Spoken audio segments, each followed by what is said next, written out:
நம்ம என்னைக்காவது யோசிச்சிருக்கோமா? உலகத்துல நூத்துக்கணக்கான நாடுகள் இருக்கு. ஆயிரக்கணக்கான மொழிகள் இருக்கு. ஆனா நம்பர்ஸ் மட்டும் பார்த்தீங்கன்னா, ஒரே மாரி இருக்கு.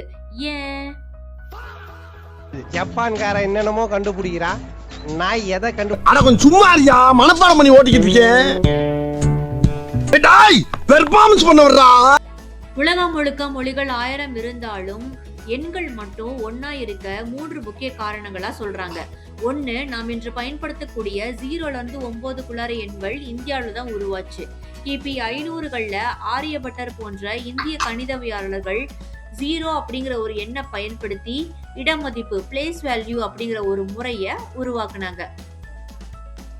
இந்திய வணிகர்கள் மூலமா இந்த எண்கள் அரபு நாடுகளுக்கு பரவிச்சு. அங்கிருந்து 12ஆம் நூற்றாண்டுல ஃபிபனோச்சி போன்ற அறிஞர்கள் மூலமா ஐரோப்பா முழுவதும் பரவிச்சு. இதனாலதான் 0ல இருந்து 9க்குள்ளார இருக்கிற நம்பரை நம்ம இந்து அரபிக் நியூமரல்ஸ் அப்படின்னு நம்ம சொல்றோம். அறிவியல், வணிகமாகட்டும், தொழில்நுட்பம் தொடர்பான உலகம் முழுக்க ஒரு பொதுவான எண்முறை தேவைப்பட்டது.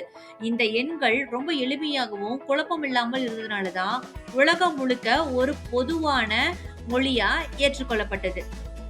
நன்றி.